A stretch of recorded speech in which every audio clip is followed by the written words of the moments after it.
નહીં એવી રીતે મારું કામ કરવું એનું નામ સમ્યક કર્મ.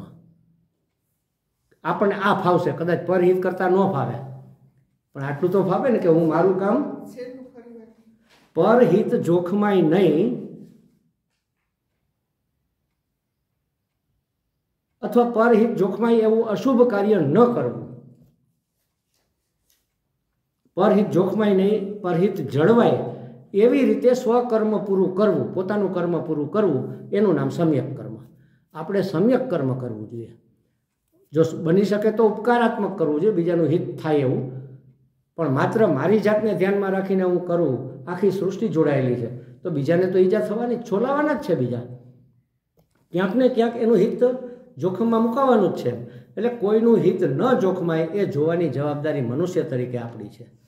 આપણે ભલે જે કરીએ, ભલે પરોપકાર ન કરી શકીએ, પણ એવું તો કરીએ કે એનું બીજાનું હિત ન જોખમાય. અને આખી સૃષ્ટિ આપણને લાગે કે આ જળ ને ચેતન ને આમાં બધામાં ચેતન છે, અભિવ્યક્ત નથી થયું.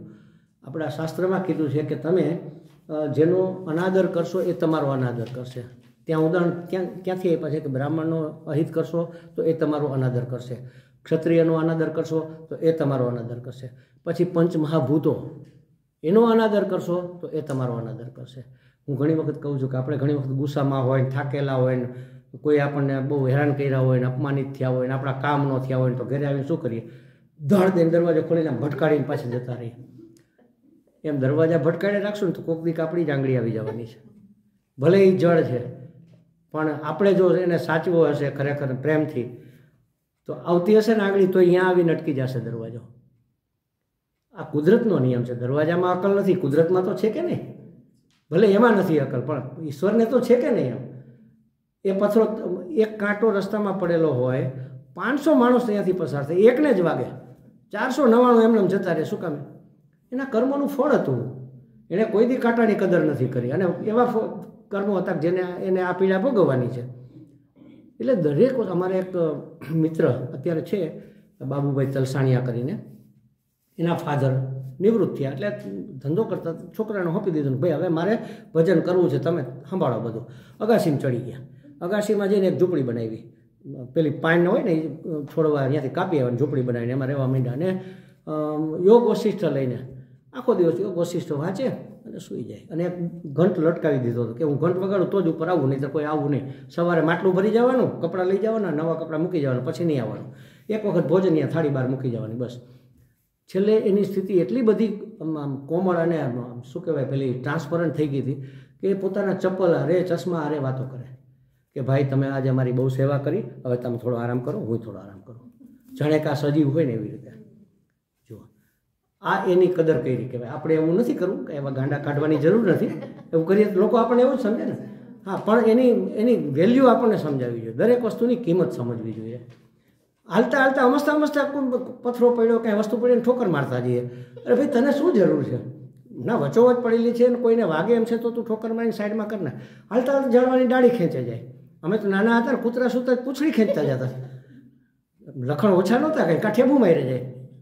છોકરાઓ તો સમજે ચાલો અક્કલ નથી, પણ હવે આપણને તો અક્કલ છે ને. અમસ્તા ઝાડવાના પાન હોરી એમ અમસ્તા કંઈક ને કંઈક હલબલ કરી રાખીએ. એટલે બધામાં ચેતન છે, વ્યક્ત નથી, વસ્તુ જુદી છે. તમે જેની કદર નહીં કરો એ તમારી કદર નહીં કરે, આ સીધી વાત છે. પછી જળ હોય કે ચેતન હોય, એટલે સમગ્ર સૃષ્ટિ આ વિધિ નિષેધ એ ધર્મ અધર્મનો સિદ્ધાંત, આટલો જ સિદ્ધાંત છે. જે વિધિ છે એ પ્રમાણે કરવું, જે નિષેધ કરેલું છે ને એવું ન કરવું એમ. સૃષ્ટિના પ્રત્યેક તત્વને પુષ્ટિ મળે અને એનું ઋણ ચૂકવાય એટલી વસ્તુ ધ્યાનમાં રાખવી. પ્રત્યેક તત્વને પુષ્ટિ મળે એ જોવાની જવાબદારી આપણી છે. આપણા ઘરની જવાબદારી કેની હોય? આપણા બાપની હોય ને. તો મનુષ્ય સમગ્ર પ્રાણીઓનો બાપ છે, કારણ કે મનુષ્ય પાસે વિવેક બુદ્ધિ છે. એક મનુષ્ય જ માત્ર એવો છે જેને 2 હાથ છે, કોઈને છે હાથ? આપણાથી નીચે લેવલે જાઓ તો હાથ અને પગ 2 જેના હોય એવો વાંદરો, એના પગ છે એ હાથનું કામ કરે. એનાથી નીચે જાઓ તો વાઘ, સિંહ, એને પગ છે પણ નખવાળા છે, એટલે એનાથી હાથનું થોડુંક કામ કરે, પેલું ચામડું ઉતરવાનું પોતાનું ભોજન લેવા માટે. બાકી કોઈને હાથ નથી, મનુષ્યને હાથ આપેલા છે. એટલે આ કર્મ તારે કરવાના છે એમ. હાથ આપેલાનો અર્થ એવો છે કે એ માનવ આ કર્મ તારે કરવાના છે, બધાના કલ્યાણનું હિત તારે જોવાનું છે એમ. તો કહે છે કે પ્રત્યેક તત્વને પુષ્ટિ મળે અને એનું ઋણ ચૂકવાય. એ બધાનું આપણા ઉપર ઋણ છે. અત્યારે ઘણા વર્ષો પહેલાં કોઈકના લગ્ન હતા ને એમના ભાઈને ત્યાં અમે હતા ને ત્યાં એક દવેભાઈ એમના મિત્ર હતા. એણે મને કે કુમાર એક ધંધો કરવા જેવો છે. મેં કીધું શું? ત્યારે તો હું પ્રિન્સિપાલ હતો ને આપણે બિઝનેસ કરતા. એ કે ઘઉંનો લોટ બનાવીને પેકેટ બનાવીને વેચો. મેં કોઈ ઘઉંનો લોટ થોડા લેવાના હોય, ભલા મારા વાત કરો છો. ઘેરે ઘેરે ગામમાં શેરીએ શેરીએ ઘંટીઓ છે, ઘઉંનો લોટ થોડો વેચાય? અત્યારે જુઓ કેટલો વેચાય છે. હમણાં હજી આમ સમજો ને કે 30, 35, 40 વર્ષ પહેલાંની જ વાત છે. આ આશીર્વાદ આટા, ફલાણા આટા, ઢગલા મોઢે એનો બિઝનેસ થાય છે કે નહીં? પહેલાં કોઈ દી સાંભળેલું પાણી વેચાય એમ આપણે નાનપણમાં? અત્યારે વેચાય જ છે ને બધું. આ જ રીતે એક દિવસ હવા પણ વેચાવાની છે, ઓક્સિજન વેચાવાનું છે. અમુક જગ્યાએ છે ફોરેનની અંદર આવું થઈ ગયું છે, એના સ્ટેશન છે, ત્યાં જઈને તમે 10 મિનિટ ઓક્સિજન લઈ શકો, શુદ્ધ ઓક્સિજન. એનું પેમેન્ટ કરવાનું. માની લો કે આ બધા બિલ લેતા હોત તો લાઇટ, સૂર્ય બધા તો વગર મફતના આપણી સેવા કરે છે. તો આપણી ફરજ છે કે એને પુષ્ટિ મળે અને આપણા ઉપર એનો ઉપકાર છે એનું ઋણ ચૂકવાય એવું આપણે કામ કરવું જોઈએ. એ સિવાય જીવનમાં મૂલ્યોનું સ્થાન હોવું જોઈએ. એ વિધિ નિષેધમાં સત્યમ વદ ધર્મ, શાસ્ત્ર કે સત્યમ વદ ધર્મમ ચર નાહિંસ સર્વભૂતાની, કોઈ ભૂતની હિંસા ન કરવી. એમાં જીવજંતુ સહિત બધું આવી ગયું. હાલતી ચાલતી વખતે જરા ધ્યાન રાખવું. મકોડા, કીડીઓ. હું સાંજે 5 વાગે વોકિંગમાં નીકળું, મને એમ નક્કી કરી નીકળું કે આજે આ બધું પ્રકૃતિ જોતાં જોતાં વોકિંગ કરવું છે. હું 2 મિનિટથી વધારે ન કરી શકું, કારણ કે નીચે ધ્યાન જતું રહે. એમ કીડી નથી આવી જતી ને, કીડી નથી આવી જતી ને, આવું અંદરથી ખડકો રહે. અને હોય જ છે, અહીંયા બધા માટા મારતા જ હોય છે. પણ જો તમારી અંદર ભાવ હશે ને તો આવતી હશે ને તોય નહીં આવે. ત્યાં કંઈક ખાંચો હશે ને એમાં રહી જશે. તમે જોજો, ખાલી તમે ભાવ કરો અને કાળજી રાખો, બસ. પછી આવી જાય તો એ બાને એનું મોત હોય એમ માની લેવું. તો આપણે પ્રાર્થના કરવી. ખબર પડે કે ભાઈ આ જીવડું પગમાં કચડાઈ ગયું, મેં બહુ કાળજી રાખી, તો એના માટે પ્રાર્થના કરવી. તો કહે છે કે સત્યમ વદ ધર્મમ ચર ન હિંસ્ય સર્વભૂતાની, કોઈ ભૂતની હિંસા ન કરવી. ઇવન વાણીનો ઉપયોગ પણ એવી રીતે કરવો કે જેથી કોઈને ખૂંચે નહીં. કાલે માં કહેતા હતા ને, ઘણા આખા બોલા હોય તો તરત કહી દે.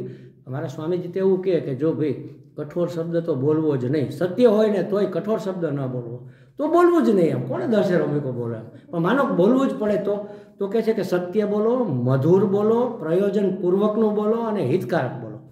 જરૂર હોય તો બોલવાનું, જરૂર નથી તો આપણે બોલવાની જરૂર ને. આપણા ભાગે છે, બધા કામ આપણા ભાગે હોય. આ તો સામાન્ય દાખલો છે, ખોટું ન લગાડતો. સાંજે મેં વર્ષાબેનને કીધું, થશે, તમે શું કામ માથાકૂટમાં પડો છો? ખ્યાલ છે કે ચાલો આખા ઓલા શું કહેવાય પેલા ટ્રેક્ટરમાં તમે બેસી જાઓ, તમે બેસી જાઓ. શું કામે તમે ભાઈ જેમ કહેવાનું છે એ કહેશે. ઘણી વખત એ વસ્તુ આપણને લાગી જાય કે મને જ કેમ કીધું.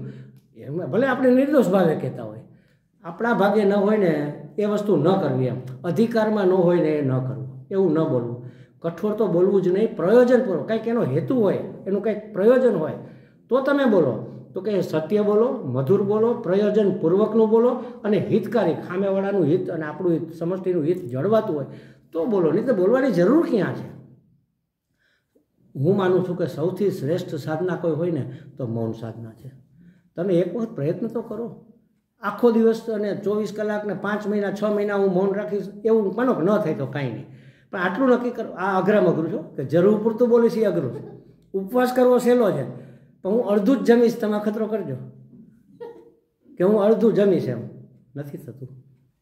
પહેલાં મેં એક વખત બહુ પહેલાં અમારે એક સ્વામી રામ સુખદાસજી, સ્વામી રામતીર્થની વાત કરું છું ને, એની સાથે મેં એક વખત વ્રત લીધેલું કે બહાર ગમે જમવા જશું તો હું ભૈરું ભાણું ખાઈશ. એમ એક વખત લઈ બીજી વખત નહીં લઉં. તો થોડાક દિવસ પછી મને ખ્યાલ આવ્યો કે હું તો એટલું બધું અધધ લઈ લઉં છું કે બીજી વખત નથી લેવાનું ને, કે આટલું તો હું ખાતોય નહોતો, આના કરતાં તો લેવું સારું. પછી એવું નક્કી કર્યું કે પેલા કેટરિંગવાળા હોય કે પીરસવાવાળા હોય, જે હોય એનો જે ચમચો હોય 1 ચમચો લેવાનો. દાળ હોય તો 1 ડોયો લેવાનો હોય. દાળમાં આવડો ચમચો હોય તો ભલે આપણા નસીબ, પણ 1 લેવાનું એમ. પછી રોટલી તો કે 2 લેવાની, બસ. એટલે આ કંટ્રોલ થઈ ગયો, અડધું ભોજન એમ. એટલે ઉણોદરી વ્રત કે એને જૈન લોકો ઉણોદરી વ્રત, એ બહુ મહાન વ્રત છે. એવી રીતે વાણીને ઉણોદરી કરવાની જરૂર છે કે જરૂર નહીં હોય ત્યાં હું નહીં બોલું. જરૂર હશે, પ્રયોજન હશે, બીજાનું હિત થતું હશે તો સાચું હશે તો બોલીશ અને મધુર ભાષામાં બોલીશ, સારી રીતે બોલીશ. આપણે એમ થાય કે હવે આમાં જરાક કડક થઈને ન કહે ને તો સ્વામીજી હાલે નહીં, તો ન હાલે તો પડ્યું રહેવા દો ને. પણ તમે ક્યાં ઠેકો લીધો દુનિયા હલાવવાનો? પણ અમારે આ ફલાણું આ કેવી રીતે આ બધું ચલાવવું? આપણે માનીએ છીએ કે આ બધું આપણા ભારે ચાલે છે. બાકી હું કરું એ જ અજ્ઞાનતા, શકટનો ભાર જેમ શ્વાન તાણે. થોડુંક સમર્પણ ભગવાનને કરીને જુઓ. આ બધા હું જે કહું છું ને આ બધા અખતરાઓ મેં કરેલા છે એટલે કહું છું. થોડુંક સમર્પણ તમે કરીને જોશો ને તો એની મેળાએ બધું પાર પડતું જાય છે. અત્યાર સુધી એમ હતું કરે આ તો આપણા વગર કેમ થશે? તો આપણા વગર 17 ગણું સારું થાય છે ઉલટાનું. આપણે ઘણી વખત એમ હોય ને, છોકરાઓ જ્યારે ભૂલો કરતા ને પૂર્વાશ્રમમાં, ત્યારે અરે તમે શું કરો છો, અમે નહીં હોય તમારું શું થશે? હવે ખબર પડી કે આપણે હતા આપણે જ નડતા હતા. આપણા કરતાં 10 ગણી 20 ગણી 25 ગણી પ્રગતિ કરી છોકરાઓએ. આપણે તો આટલી મોટી ડાબ ભરી નહોતા શકતા. તૈયાર હતું કે અમારા વગર તમારું શું થશે? હવે ખબર પડી કે આપણે આડા આવતા હતા. એટલે કોઈને આડા ન આવવું ટૂંકમાં. અને વાણીનો ખાસ વાણીનું તપ છે ને બહુ મહાન તપ છે. 17મા અધ્યાયમાં આ ખાસ તમે 3 શ્લોક વાંચજો અને એનું ચિંતન કરજો. 14, 15, 16 વાણીનું તપ, મનનું તપ અને શરીરનું તપ. અતિ સુંદર એમાં વર્ણન છે. આટલું જો આપણે કરી જાય ને તો તમે મોટા તપસ્વી. હિમાલયની ગુફામાં જઈને તપ કરવા જવાની જરૂર નથી. ખાલી આ 3 શ્લોકને જીવનમાં ઉતારી દો તો તમારાથી મોટો કોઈ તપસ્વી નથી. અને એનું મહાનથી મહાન ફળ મળશે. સૌથી પહેલાં તો અહીંયા એટલી ટાઢક થઈ જશે ને, એટલી શાંતિ થઈ જશે, બધો ઉત્પાદ સમી જશે. અને 80% સમસ્યાઓ એમનું સમાધાન. અમારે એક મહાત્મા હતા એવું કહેતા કે બોલવાથી જે પ્રશ્નો ઊભા થાય, તમે જો બોલવાનું બંધ કરી દે ને તો 80% સમસ્યાઓ તો એમનેમ સોલ્વ થઈ જાય. આપણે બોલીને જ બગાડતા હોઈએ છીએ જનરલી. તમને ખબર નથી એ કેમ છે, બસ આટલું કહે ને ત્યાં કોઈકની હકાઈ તૂટી જાય. કોઈક જોવા આવે બાજુમાં અને આપણને પૂછે કે દીકરી કેમ છે? આમ તો સારું છે પણ હવે તમે સમજીને કરજો ને, પતી ગયું. બોલા નાળિયેર દેવા આવ્યો હોય દે નહીં, ચા પીને નીકળી જાય. જુઓ વાણી કેવડા ભયંકર કામ કરે છે. એટલે કઠોર બોલવાની જરૂર નથી. અને તપ તિતિક્ષાવાળું જીવન હોવું જોઈએ. આ 3 તપ છે ને એ તપ વાંચો તમે ગીતાજીમાં. આત્મસંયમ હોવો જોઈએ અને પોતાની જાત ઉપર સંયમ હોવો જોઈએ. વાણી વર્તન વ્યવહારનો સંયમ હોવો જોઈએ જરૂર. અને સૌથી મહત્વનું, મનુષ્યમાં અને પશુમાં કેટલો ડિફરન્સ છે. આહાર, નિદ્રા, ભય, મૈથુન, ચ આ બધામાં સરખું છે. માણસ, પશુ, પક્ષી, કીડે, મકોડા બધામાં બધા આહાર લે છે, નિદ્રા લે છે, બધા પોતાનો જીવ બચાવે છે. ભય એટલે જીવનની રક્ષા કરવી, મૈથુન એટલે વંશ વૃદ્ધિ કરવી. આ બધા જ કરે છે કે નહીં? એમાં જો તમે આત્મસંયમ રાખો, વિવેક જાળવો તો ખાલી આટલાથી જ આપણો ઉદ્ધાર થઈ જાય. આ જ સૌથી મોટી સાધના છે. ક્યાં કેવું કેટલું કેવી રીતે ખાવું એ હું નક્કી કરી લઉં એક વખત. કેને સાત્વિક કહેવાય, મારે કેટલું ખાવું, ક્યાં ખાવું, કેવી રીતે ક્યાં ખાવું એ મહત્ત્વનું છે. અમે પહેલાં પૂર્વાશ્રમની વાત છે, એક બજરંગ કે એવું કંઈક નામ હતું, બૂટ ચપ્પલની દુકાન લાખાજીરાજ રોડ ઉપર. અમે ત્યાં બૂટ ચપ્પલ ત્યાંથી લેતા દિવાળી પર દર વખતે અમે વર્ષાબેન જાય. એની સામે એક ખુલ્લી ગટર હાલી જાય. આ બાજુ દુકાન અને સામી સાઈડ હોય ને ત્યાં કાંઈ નહોતું, કોઈનું પછવાડો આવતું, એમાં ખુલ્લી ગટર જાય. એના ઉપર એક પેલો ભાઈ ખૂમચાવાળો ઊભો રહે અને કાચી બ્રેડ, કાચી સેન્ડવિચ પેલા કાકડીને ટમેટા મૂકીને બનાવીને આપે. લાઈન લાગી હોય તો અમે એક વખત ખાવા ગયા, ખાધી અમે. પછી ખ્યાલ આવ્યો કે આ ન ખવાય એમ, કારણ કે નીચે પેલી ગટર હતી ને એમાં માખી પહેલાં સ્નાન કરે, પછી આવીને બ્રેડ ઉપર છી કરે અને પછી ઓલો એના ઉપર માખણ ચોપડે. પછી આપણે કે આ બહુ સ્વાદિષ્ટ છે. ક્યાં ખાવું એનો વિવેક હોવો જોઈએ, ક્યાં કેટલું કેમ કરવું એનો વિવેક આપણામાં હોવો જોઈએ. એટલું કરીએ ને તો પણ મોટું તપ છે. એ આત્મસંયમ, આહારનો આ સંયમ થયો. એવી રીતે નિદ્રા કેટલી લેવી? આજે નવરાશી તો આજે તો 9 વાગે ઉઠશું, કાંઈ ઉતાવળ નથી. મોટામાં મોટી મૂર્ખતા છે. આપણને એમાં શું નુકસાન થાય? અંદર બહુ ફેરફાર થઈ જાય છે, બહુ અંદર એટલો બધો પ્રમાદ. અને પ્રમાદો વય મૃત્યુ. સનત કુમારે કીધું પ્રમાદ એ જ મૃત્યુ છે ખરેખર. તો હું તો પ્રમાદને જ મૃત્યુ માનું છું. અને મરવું તો આપણને ગમતું નથી તો પ્રમાદ શું કામ કરીએ છીએ? નિદ્રા કોઈ પણ આપણા જેવડાને તો 5.5 કલાક પૂરતી છે, પણ વધુમાં વધુ 7 કલાક, 5 થી 7 કલાક, ઓછામાં ઓછી 5 કલાક ઊંઘ જોઈએ અને વધુમાં વધુ આપણે 7 કલાક ઊંઘ કરવી જોઈએ. એથી વધારે આપણા જીવનમાં ઊંઘને સ્થાન ન હોવું જોઈએ. અને હોય તો સમજવું કે એ પ્રમાદ છે, એ આળસ છે, એ શરીરની સુસ્તી છે, એ ગમે એમ કરીને દૂર કરવી જોઈએ. તો એ નિદ્રા ઉપર વિજય, ગમે ત્યાં સૂઈ જાય અને ગમે તે રીતે સૂઈ. નરસિંહ મહેતા એક વખત સત્સંગમાં, પોતે તો સત્સંગ કરતા, ભજન તો ગાતા, પણ બીજા કોઈના ભજનમાં કે કંઈક કાર્યક્રમ હશે સત્સંગનો, માનો સ્વામિનારાયણની કથા હોય તો સ્વામિનારાયણ સત્યનારાયણની કથા હોય ને એમાં ગયા હોય, એમાં એને ઊંઘ આવી અને એટલા રડી પડ્યા. ભગવાનને પ્રાર્થના, ભગવાન મેં એવા તે કેવા પાપ કર્યા છે મને સત્સંગમાં ઊંઘ આવે છે, મેં એવા તે કેવા પાપ કર્યા છે કે મને સત્સંગમાં ઊંઘ આવે છે. તમે વિચાર કરો, થાય છે આપણને કાંઈ એવું? કશું જ ન થાય, કશું જ અસર જ ન થાય બિલકુલ. એટલે આપણે, હું તો શું કરું, જગાડવાના પ્રયત્ન કરું, કોઈને ખબર ન પડે એમ. શું આવની બેન પછી એમ કરીને એમ ઝોલા ખાતા ને તો એનું નામ લેવાનું એમ, કોઈને ખબર ન પડે એમ. એટલે હવે નામ લો તો એવું ન માનતા કે એને ઊંઘ આવે છે, આ તો ઉદાહરણ આપું છું ખાલી. એટલે તરત 100% ઊંઘ ઉડી જાય એમ, કારણ કે ઘણું બધું અંદરથી નીકળી જાય ને. એક સેજ ઝોલું આવી જાય ને તો કેટલું, આ કાંઈ રામાયણ નથી કે ભાઈ સીતાજીનું હરણ થઈ ગયું, એક ઝોલું ખાઈ લ્યો પછી હરણ જ હોય અને રામ વનમાં ભટકતા જ હોય, હજી હાય સીતે કરતા હોય. આમાં તો એક વાક્ય ચૂકી ગયા. તમે સાંભળજો, આ કેસેટ આપણે મૂકીએ છીએ ઓલા ઉપર, તમે સાંભળો તેમ થાય અરે આ આવું સ્વામીજી બોલ્યા તો આ તો કેમ ખ્યાલમાં નથી, હું તો સાંભળતી હતી બરોબર. કારણ કે મન બીજે હોય, મન બીજે હોય ને તોય પકડાય નહીં, એમાં ઊંઘ આવે તો ક્યાંથી પકડાય. એટલે નિદ્રા, ભય એટલે પોતાની સુરક્ષા અને બીજાની સુરક્ષાની કાળજી રાખવી અને મૈથુન, આ બધામાં આત્મસંયમ, વિવેક જાળવવો જોઈએ. આટલો વિવેક જાળવીએ ને તો આપણું જીવન સાત્વિક બને, તો અંતઃકરણ શુદ્ધિની શરૂઆત થાય, તો કંઈક થોડું આ સમજાવવાની શરૂઆત થાય કે આ સંજોગોમાં કેવું આચરણ કરવું અને કેવું આચરણ ટાળવું કે જેથી આત્મકલ્યાણ થાય અને વિશ્વની સુસંવાદિતા જળવાય. બે વસ્તુ જોવાની, ક્યાં કેવું વર્તન કરવું અને કેવું ટાળવું એનું ધ્યાન રાખવું જેથી આત્મકલ્યાણ થાય. ધ્યાનમાં શું રાખવાનું કે આ કરીશ તો મારું આત્મકલ્યાણ થશે, ચાલો આત્મકલ્યાણ નહીં થાય પણ કાંઈ જગતને કાંઈ ફાયદો થશે, વિશ્વનું સંવાદિતા જળવાશે કે એમાં વિક્ષેપ થશે. એ બે વસ્તુને ધ્યાનમાં રાખીને કોઈ પણ કર્મ કરવું.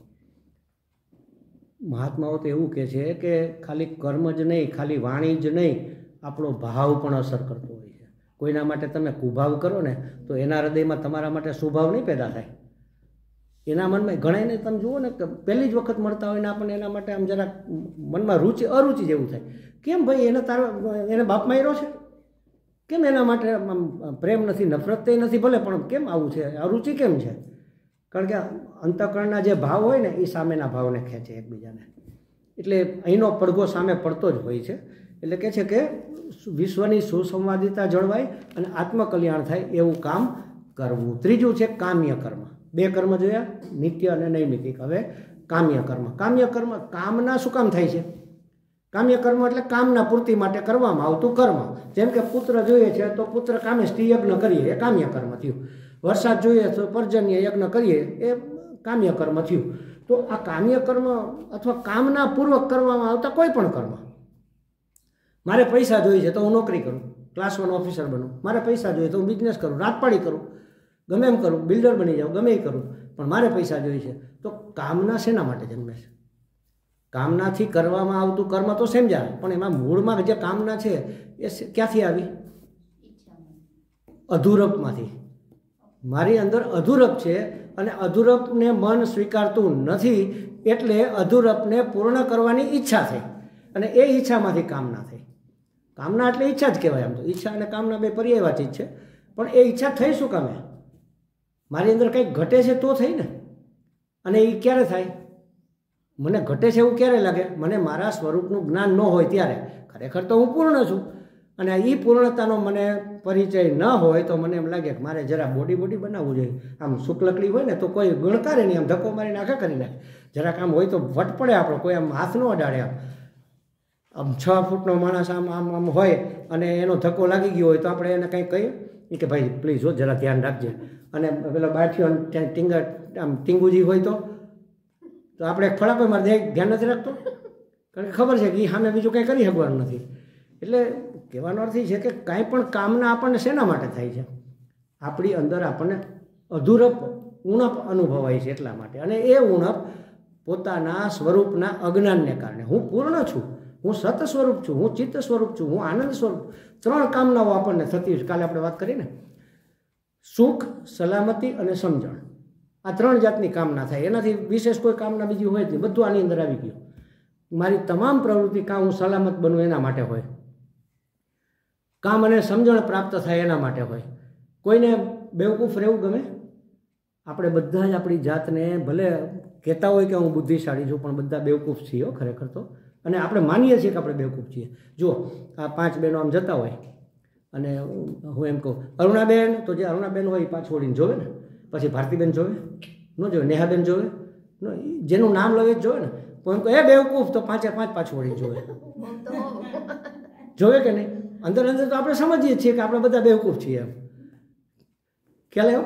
એટલે કહેવાનો અર્થ છે કે જો હું અજ્ઞાની હોય, બેવકૂફ હોય, એ હું સ્વીકારી શકતો નથી. હું મર્ત્ય હોઉં એ હું સ્વીકારી શકતો નથી. એટલે મારે અમર બનવું છે, મારે સમજણ પ્રાપ્ત કરવી છે, મારે સલામતી પ્રાપ્ત કરવી છે. એ મારા સ્વરૂપનું મને અજ્ઞાન છે. હું સત સ્વરૂપ છું તો હું મરું જ નહીં ને, તો મારે સલામતીની ક્યાં જરૂર છે? જો મને મારા સત સ્વરૂપનું જ્ઞાન હોય તો સલામતીની ઈચ્છા જ ન થાય, એની કામના જ ન જાગે. જો મને ખબર હોય કે હું ચિત્ત સ્વરૂપ છું, જ્ઞાન સ્વરૂપ છું, તો મને બેવકૂફી દૂર કરવા માટેનો અફસોસ ન રહે. ભલે જ્ઞાન પ્રાપ્ત કરી એ વસ્તુ જુદી છે. અને જો હું આનંદ સ્વરૂપ હોય તો વિષયોમાંથી સુખ લેવાની ઈચ્છા ક્યાંથી થાય? કે ભાઈ આજે તો મજા આવી ગયો, ભજીયા ખાધા અને બહુ સરસ બનાવ્યા અને આનંદ આવી ગયો. ભજીયાનો આનંદ મારા આનંદ સ્વરૂપના અજ્ઞાનને લીધે મને એમાં અનુભવાય છે.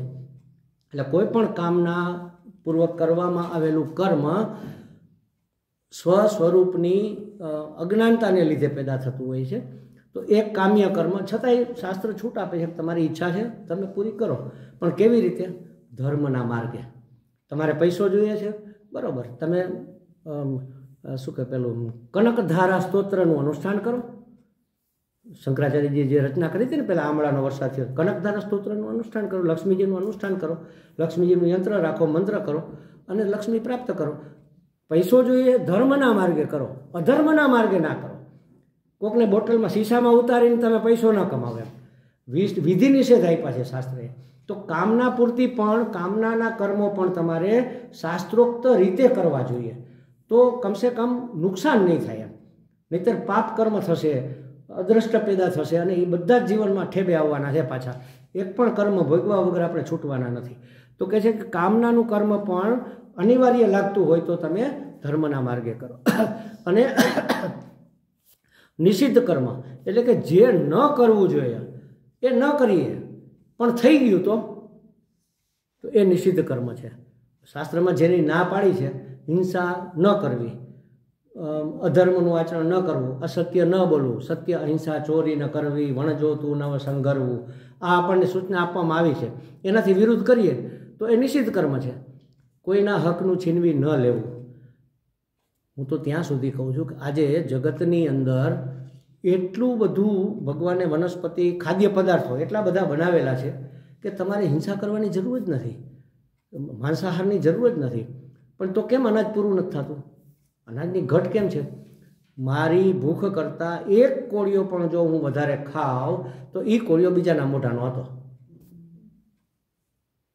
પરિગ્રહ કરવું, મારે 2 ગુણી ઘઉં જોતા હોય ને એમ થાય કે હવે આવતા વર્ષે કેવું થાય ખબર નહીં, 3 લઈ લો ને 1 ગુણી સ્પેર હોય તો સારું. એ 1 ગુણી ગામમાં ઘટશે કે નહીં? ઉત્પાદન તો એટલું જ છે.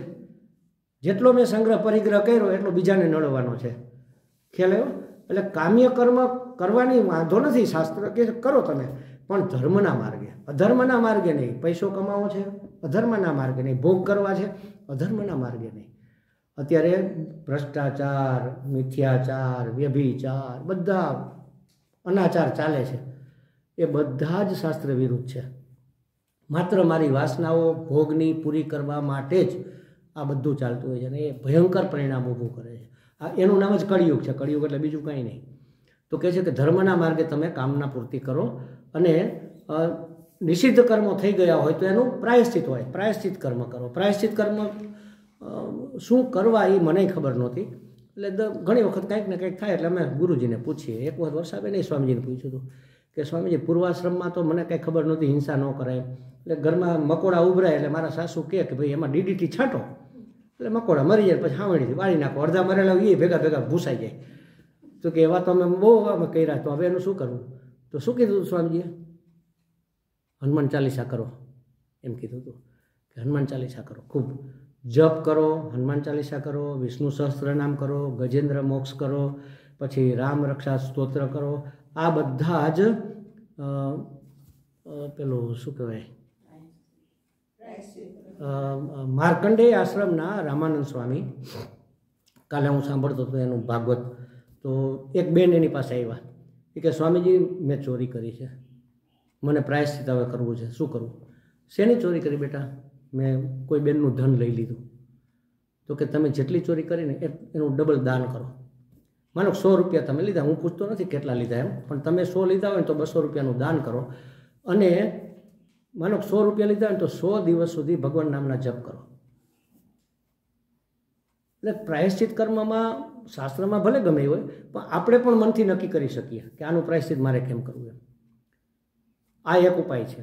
રામરક્ષા સ્તોત્ર, હનુમાન ચાલીસા છે, પછી ગજેન્દ્ર મોક્ષ છે, સુંદરકાંડ છે, હા, વિષ્ણુ સહસ્ત્રનામ છે.